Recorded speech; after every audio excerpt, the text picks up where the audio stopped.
It's not a good company. Got her care of the dog. Oh God. How you did? Julian. Okay guys, we're gonna start this panel off here soon. Maybe giving a chance for anyone out there who can hear me that wants to learn about how we can be more resilient together.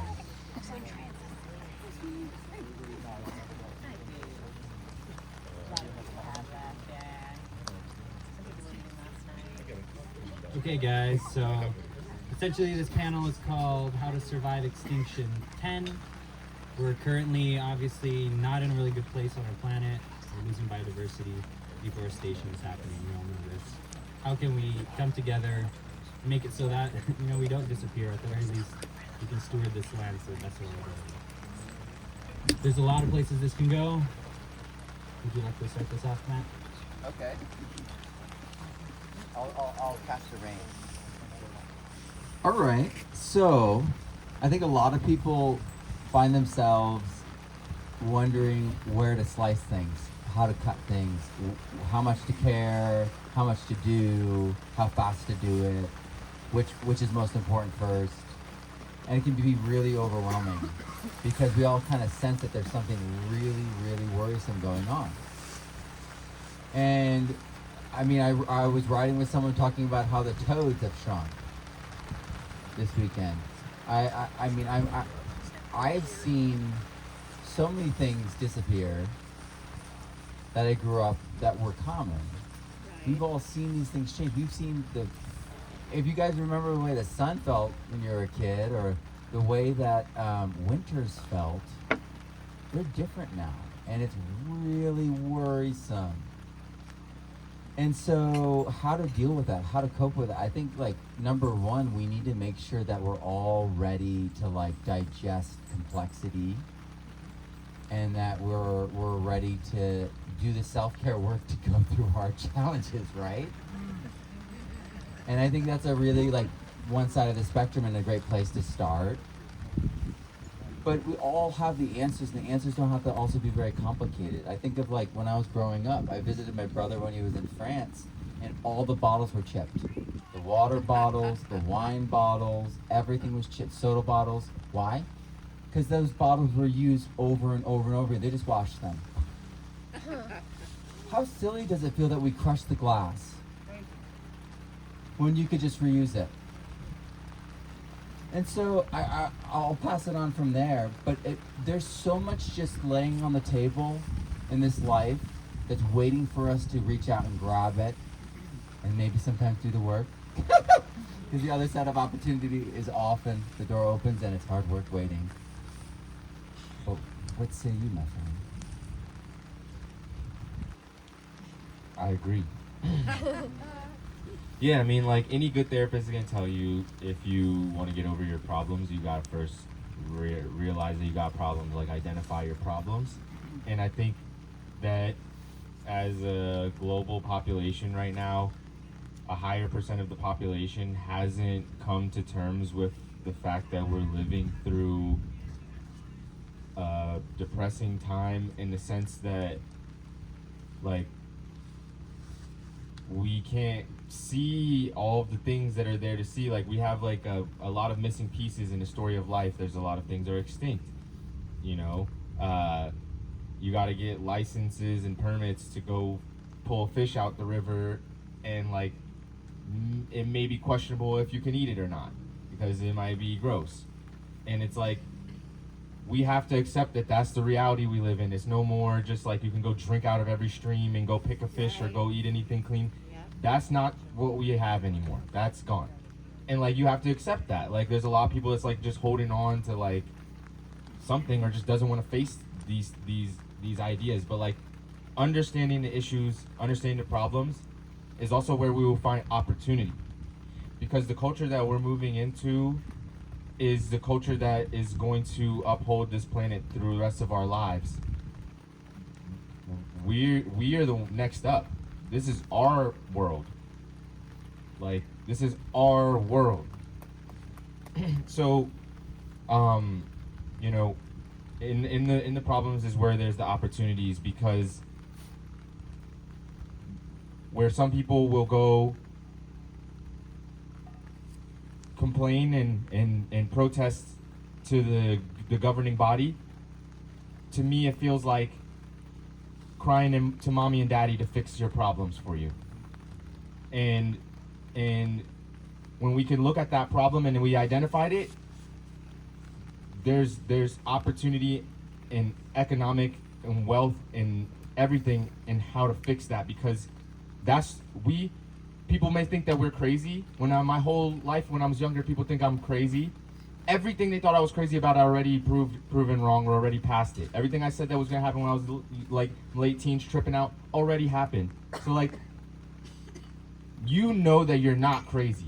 So fuck everybody else, and do that shit right now, because they're all gonna be crying for you, or their kids are gonna be telling them to watch documentaries to figure out this shit out about that you're featured in that documentary, or the book that you wrote to try and convince their parents to grab hold of this new reality before it's too late, you know? So yeah, run with it. Every problem you see is your opportunity to go make the world and supply everything that we need for our communities into the future. Woo! Yeah. Woo!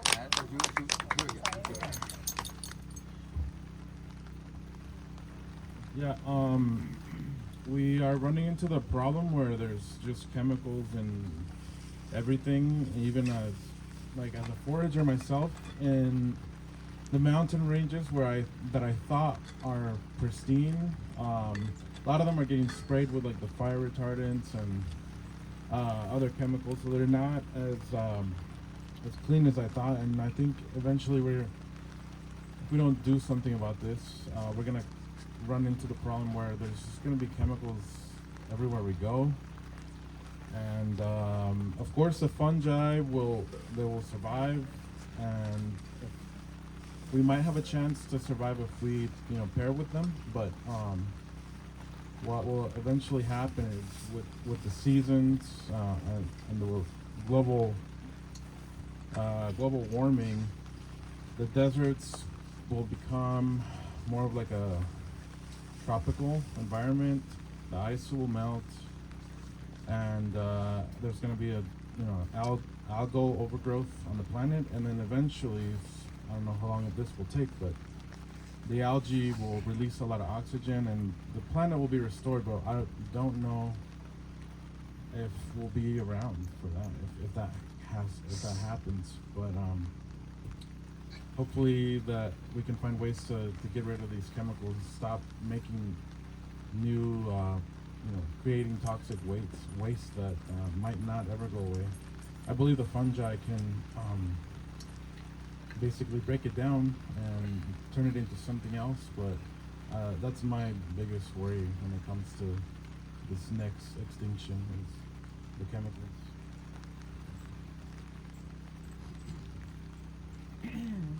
So I personally choose to think very optimistically about things. I feel like we are at a pivotal point in time, an exciting time where we are learning and people are communing and things of that nature. I think it's really important for people to come together and share with each other what they know. This is how we all can grow. So it starts there, but fungi, they are the pivotal, they are the creators of these rocky planets as far as I can tell. And I feel like we have the choice to work alongside of these creatures. If we are all destroyed, if all life is destroyed, I think the planet is going to be fine. It's just like, we're going extinct, and it will happen. But, maybe there are those of us who are survivors because we are adaptable. We are, we have the ability, we are survivors. We want to survive. That's what species want to do, right? And so we can figure these things out. I think that just working with nature, creating, reversing desertification to me is one of the biggest things to think about. And so that's what I just keep talking about is start at the edges, or you could start inside of those, look at desert oases. You can grow soil around these waters, out in the middle of nowhere. You can, just expand it from the water. But I don't know. I just hold a lot of hope, and I just don't pay attention. Yeah, I know there's bad stuff going on. I'm paying attention to the outside news, but I really don't want. I used to listen to the news every day just to make sure, I wanted to know, but it's it affects me negatively. And why do I want to focus on that? I want to focus on solutions, and I want to be present with life and looking forward. So I choose that, and that's a choice. And I see how fungi play like key roles in all of these ecosystems. Our bacteria, they're just beautiful. It's all so beautiful. Life is beautiful. So let's focus on that and keep working toward the future. So that's just my 2 cents.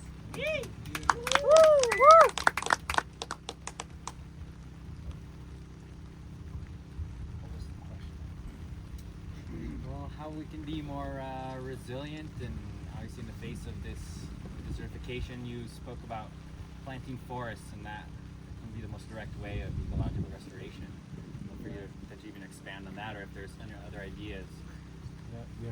Resilience in what's coming, what's happening now, has everything to do with our relationships with the ecosystems that we're a part of. Can we get food from those ecosystems? There's a lot of species. We need a lot of species taking care of themselves, taking care of their needs in order for all of the environments and microclimates and chemicals and substances and materials to be created that we need in order to take care of all of our needs. So we need to preserve biodiversity. We need to restore biomass and reaccumulate organic matter. When we talk about meters of topsoil over the whole world that we've lost, that's tons of sun energy held in organic molecules that was structure and house and habitat for all kinds of life and biodiversity and all kinds of medicines and stuff. And we've lost that chemical energy that was stored here. And life is a syntropic system. If we don't fight it, it will restore all of that. And this was a forested planet where whenever humans moved away from foraging, we're a foraging species. Whenever we moved away from foraging, that's where the deserts began around the world. North Africa, Laos Plateau, Sonora, the earliest places we moved to agriculture and shepherding and stuff like that.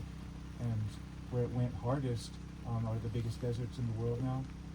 We deforested the planet. We need to reforest the planet. The trees, the Russian and Eastern European climate ecology physicists have explained very clearly, very coherently, how trees cool the surface of the earth, how forests cool the surface of the earth through biotic pump dynamics, and how they regulate global hydrologic cycles. And where there are trees, there are frequent, not heavy rains that are very beneficial for life. Where there are not trees, there are infrequent but very heavy rains, which just wash away any little foothold life is beginning to get. And we've passed some critical thresholds, and this planet is desertifying. But we know we have methods. There are successful desert reforestation methods that have been practiced around the world.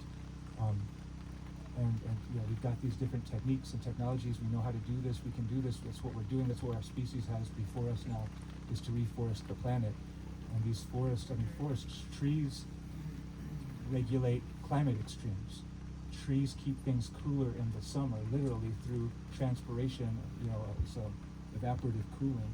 And then when it condenses, those opposite phase change from gas back to liquid, it releases infrared up there and turns into cloud. And that thermal energy here is released as infrared up there. This is the cooling system of the planet. Trees keep us cool, and we're seeing hotter temperatures on this planet than we've ever seen before. We need to plant trees. We need to reforest this desertifying planet. And this year where I live, we had a late freeze because climate is destabilizing on this planet now because we deforested this planet. And so destabilizing, not just one way or the other, but destabilizing, the patterns are getting more extreme and less predictable. This year we had what is very common now, when these late freezes takes out all the stone fruit. We don't have any cherries, any peaches, nothing except for this one old apricot tree that lives under an older cypress tree, but only partially under that tree. And the part that is under the larger tree all has apricots. The only apricots where I live, they insulate against climate extremes in all directions. Trees are restoring ecosystems. It's through planting trees, the biotic pump for stabilizing global climate and mitigating this extinction event. Turning desert back into grassland is an insufficient standard, and obviously there should be some, and this gets into complex, nuanced, ethical conversations, ecological conversations, but this was a forested planet that we have deforested. We need to reforest this planet if we want to stabilize global climate, if we want to mitigate the extinction event, and if we want to have actual physical, biological, biochemical, but physical climatic protection, insulation for ourselves, and then all of the foods, creates soil, cleans water, all the things, nutrient-dense foods comes from that biodiversity. So, yeah.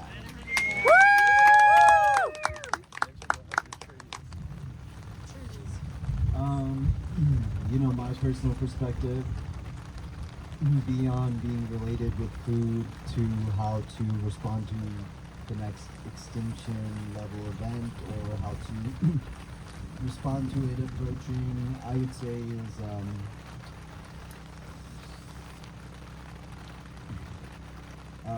accountability with integrity, which to me kind of means completing the loop on accountability all the way through, seeing what that actually looks like, whether that's for a personal system or a system in relations with another, group system, city systems, planet systems. And so I guess just to explain that with another sentence, it's like practicing accountability with honesty. And that's asking the self the question,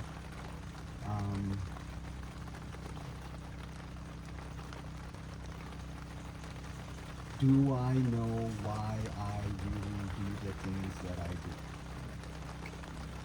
Fully. Tracking down where this knowledge came from and if it's even appropriate. And with integrity to put ourselves behind these information systems and being accountable to that. I'm tired of the complaints. I'm tired of hearing about the problems. And just wanting to find out why they still exist, if they're just still here. You know? And so I guess I'll probably speak about that. You'll see that kind of, you'll probably see that in all the conversations we may have with you. It's kind of, you know, accountability with integrity. Thank you. Woo!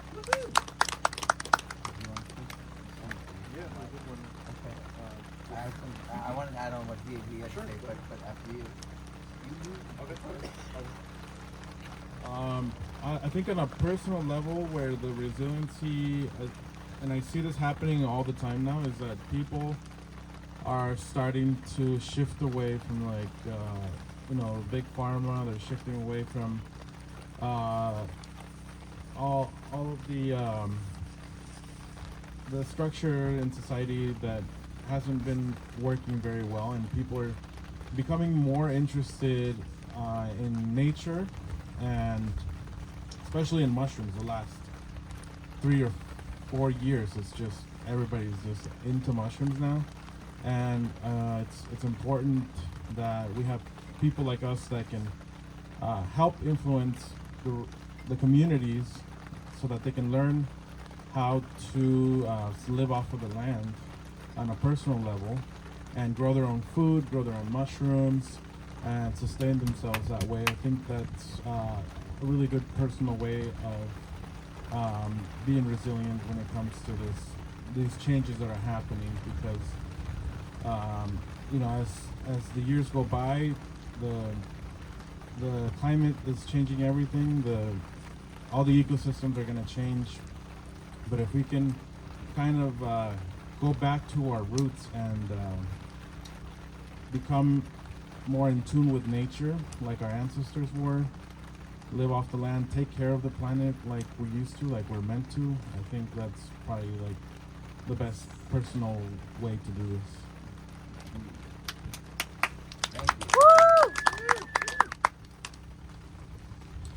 So I loved everything you said. I loved everything everyone said. That was awesome. So now going a little deeper, in my study of permaculture, I came across this whole idea that we didn't actually address the ocean. And then I found all these people doing the amazing work, and then interviewed them and learned about what they were doing was permaculture for the ocean. And most of it's preventative. We let so much garbage just roll right into the ocean. And then we let lots of companies dump things in there. How many millions of gallons, 55 million gallons of DDT off the coast of California. You know about this? Yep. Yeah, that'll ruin your day, right? I left Los Angeles when I saw the toxicity maps. They overlaid everywhere in LA, and then the DDT off of the most beautiful beach. Now, let's talk about the dynamics of what a coast is. your oxygen is 50 to 90% depending on the time of year, because winter, things don't photosynthesize, you're not getting oxygen. So it's all coming from the ocean. So 50 to 90% of your oxygen is coming from the ocean. Ocean oxygen generation is happening right offshore. Not in the deep ocean, right offshore where it's shallow and there's sunlight and they can photosynthesize, right? So what we have done is killed the coastlines, 90% of the kelp forests are gone. That's our oxygen. Now, we also killed all and removed the forest and then oversat. There's a bunch of things that we did. We allowed the forest to become oversaturated with fuel instead of allowing the indigenous practice of low heat, regular fires to manage it. It's a paraphyletic landscape. So now you have these mudslides because we have everything drying out. California used to be a conveyor belt of moisture inland because the forest would be these Eichmann spirals of moisture. What he was talking about with it being released, it goes up and comes back down further into the country or island or anything. So we removed the conveyor belt of moisture along the coast, and when you remove the kelp, those things go from the bottom to the top. So imagine what a storm is like when it comes in. Those are storm breaks. They kill hurricanes. They moderate the storms, make for gentle rain. So the rain cycles that were once here, that once used to bless our country, are missing. The oxygen that we also, and by the way, do you know what a hyperbaric chamber is? We're gonna push oxygen into you and raise the oxygen levels to heal you when nothing else will heal you. I've done them, they're very interesting. That's the way the planet used to be. We used to be in this beautiful, lush world where the oceans were vibrant and there was pumping oxygen out. And not only that, the CO2 from decomposition from all the fungi was captured in situ. So it didn't even make it to the ice cores. So it's about cycling CO2, increasing the photosynthetic engine so that we can take our foot, collectively, not you necessarily, us collectively as humans, off the hose and allow CO2 to flow and allow oxygen to come back, because we're all pressured. Why do you think that everyone's acting crazy and stressed? What happens when you're in a stuffy room and you just all have CO2 in there and no more oxygen? You're like, I need the window open. I feel like, right? Us right now.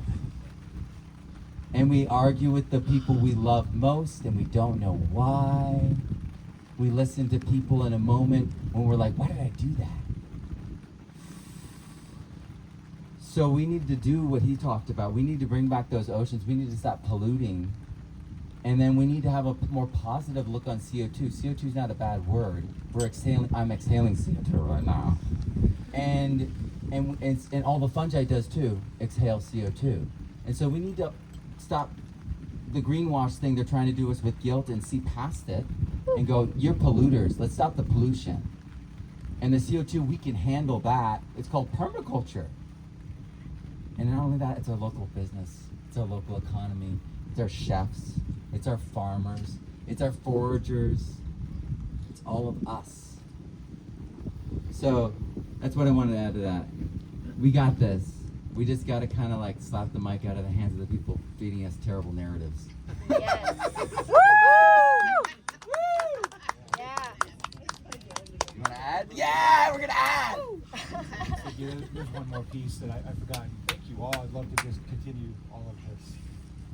But another piece that I think is really important that I'd like to add real quick is already been brought up. It's like decentralizing food systems and getting to where we can make our own food. And so there are syntropic forms of regenerative agriculture, meaning really regenerative agriculture, where we are mixing tree and shrub into our annual crop systems. And that's how all of our ancestors did it. All of our ancestors, the indigenous tribal people of every continent, did agroforestry, all of our ancestors forever. And that's how we were able to get our food without really destroying ecosystems to this scale that we're destroying them now. And obviously, like, modern conventional agriculture is just horrific and as bad as it could possibly be. But one of the things that's terrible about that is that we're not including trees and shrubs in our systems. And again, all the benefit that trees and shrubs do. I mean, trees make more lignin than other plants, and they feed the saprophytic fungi who make the omic, fulvic, humic substances, who do all that magic work in the soil. And there's so much. I mean, they're the master chemists of this planet. We feed the fungi; they're going to take care of us, you know.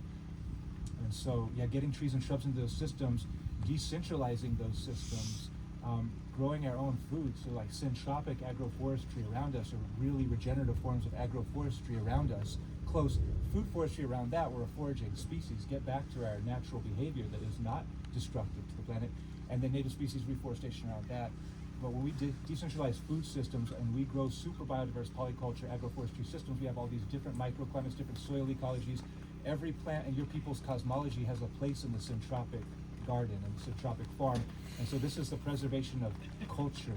This is the preservation of local economy. This is sovereignty. This is food justice. This is cleaning the water. This is cleaning the air. When we have a forest is a self-perpetuating, eternally self-renewing myco-remediation project that has thousands of species of fungi. This is myco-remediate thousands of species of doing different types of remediation, constantly self-renewing, that we don't have to keep putting energy into. There are technologies like the Miyawaki reforestation method where you can just trigger a forest. 3 years of a minimal input, and then you walk back. Even in deserts, no Miyawaki forest has ever failed. Even the ones that in deserts, we can trigger forest events. And so yeah, decentralizing food to like taking that back into our own hands, because when systems fluctuate or collapse around us, we want to be in positions where we've already got those life support systems for ourselves, so that it doesn't affect us dramatically.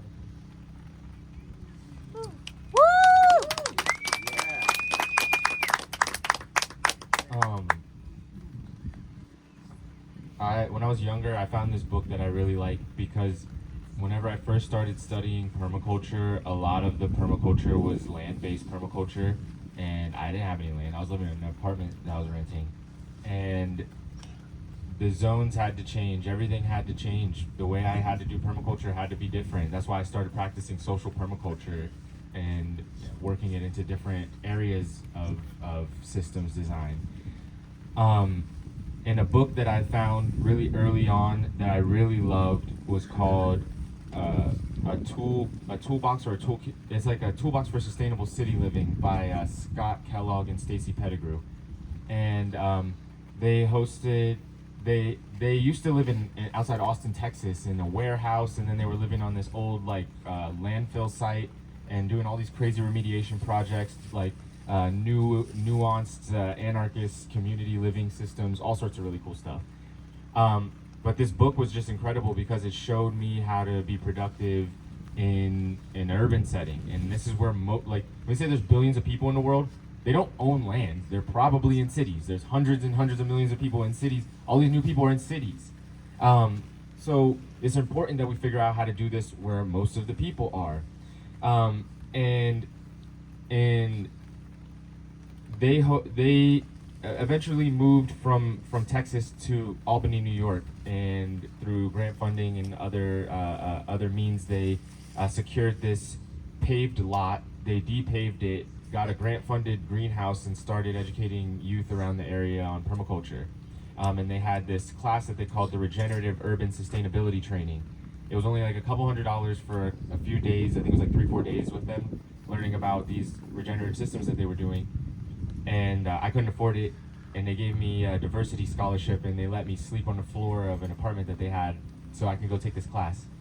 And in it, Scott Kellogg taught me about ecologically regenerative sustainable micro industries. And this was a topic that kind of coincided with teachings that I was receiving from a gentleman named Paul Glover, who wrote this piece of literature called Los Angeles, A History of the Future, where he redesigned Los Angeles as a green city, like in the 70s. He was the co-founder of the Ithaca Hours, the first and longest standing local currency in the United States that wasn't using US dollars. And he was teaching me all about decentralized currency before crypto started popping up. I didn't even understand cryptocurrency back then. But all of these things, like a big word I said, ecologically regenerative, sustainable micro-industries. Small industries that in the act of doing business regenerate the ecosystems in which they're in. Woo! We all depend on utility companies. We all depend on grocery stores. We all depend on transportation. We all depend on fuel. And the people that we're receiving these things from are rich assholes, and they do not deserve our money or any of our energy. And we can provide these industries for ourselves in a small way, and I've seen it. It's not a fantasy, it's not a dream. As I've been traveling across the country in my whole career, I started traveling across the country teaching about mushrooms 8 years ago. And I've seen every piece of the puzzle that needs to be for these systems to operate regionally. And what we need to do is to re-indigenize our areas. And this may sound controversial to some people, but it's what needs to happen. And we need to emphasize what it means to be where we're from. Because everywhere you go, you can eat Applebee's. Everywhere you go, you can get Burger King. But what does this place really taste like? What does this place really feel like? You know, what is the terroir? We need to emphasize these appellations. We need to figure out what's our regional superfoods. What's the truffle? What's the crazy mushroom that's out here? And emphasize that. That needs to be our culture. We need to develop culture around that. We need to figure out how to eat it, because that's where culture evolves out of, is from our recipes, is from our food. So with these ecologically regenerative, sustainable micro industries, with identifying our community, with holding land, I think that's honestly the best thing that we can do to create some level of resilience to in opposition to the colonial zombie culture that we were born into.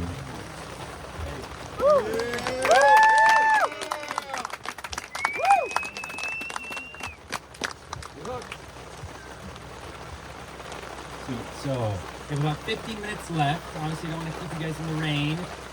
Anyone has any questions for our panelists, this would be the time to ask, and then we'll try to retreat before we get, taken over. Anyone have any questions? Okay, let's wrap this up, guys. Thank you so much to the speakers. This was magical.